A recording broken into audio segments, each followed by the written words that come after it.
At 10:53 a.m. on January 30th, 2007, a propane gas explosion destroyed the Little General convenience store in rural Ghent, West Virginia, near the city of Beckley. The blast killed 2 propane service technicians and 2 emergency responders from the Ghent Fire Department. A volunteer firefighter was seriously injured, as were 4 store employees who were inside the store when the gas ignited. West Virginia State Fire Marshal Sterling Lewis recalls the day of the accident.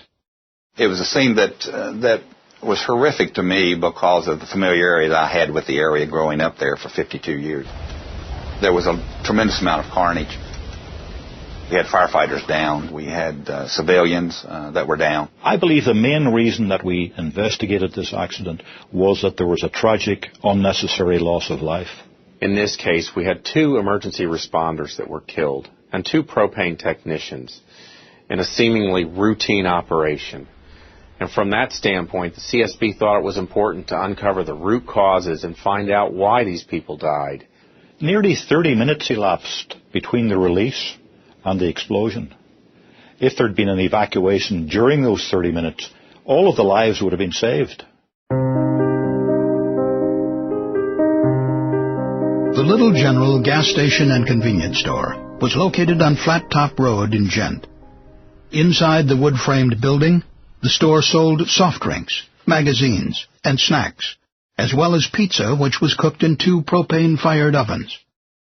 In 1994, the Southern Sun Company installed a 500-gallon propane tank against the back wall of the store. Southern Sun sold its propane business to Feral Gas in 1996. The logo on the tank was changed, but the tank itself was left in place. Years later, in January 2007, the Little General Company changed propane providers from Feral Gas to Thompson Gas. Appalachian Heating, a local firm selling propane for Thompson Gas, installed a new tank 10 feet from the building.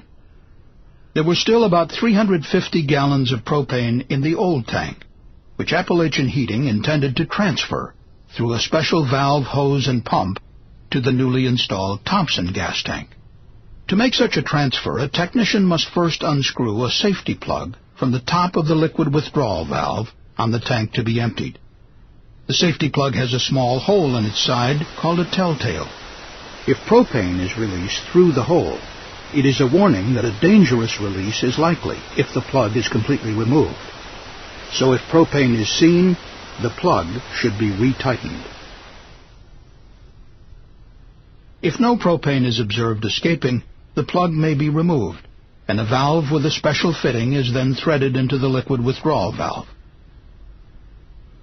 This special fitting depresses a spring-loaded mechanism, allowing propane to flow through the valve and into the hose to transfer the propane.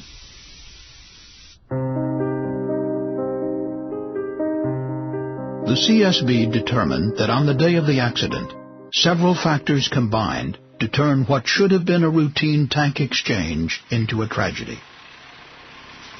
On the morning of January 30th, 2007, 2 technicians from Appalachian Heating arrived to put the new tank into service.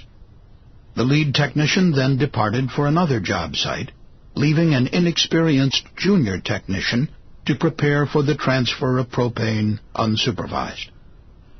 At about 10:25 a.m., the junior technician began to unscrew the safety plug from the liquid withdrawal valve, a valve the CSB would later determine was permanently stuck in the open position. Propane likely flowed out of the hole in the plug, but the technician had not been trained on the importance of checking for the escaping gas. Immediately, as the technician removed the plug, a jet of propane sprayed upward through the valve.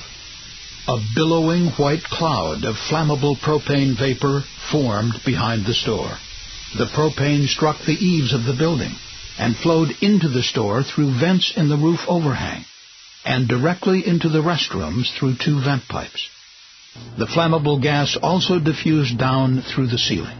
The gas, colored gray here for illustration, was invisible to the employees inside, but they noted the spreading odor associated with propane. The dense vapor also accumulated at ground level around the tank and the foundation of the building. The technician, standing in the midst of the propane cloud, was unable to stop the release due to the force of the jet. Over the next almost half hour, all 4 store employees remained inside, and the technicians stayed by the tank as others responding to the propane release arrived. There was no evacuation as propane continued to escape from the tank. At 10:28 a.m., shortly after the leak began, the junior technician called the lead technician, informing him of the situation. At 10:31, the lead technician called Thompson Gas Technical Support for guidance.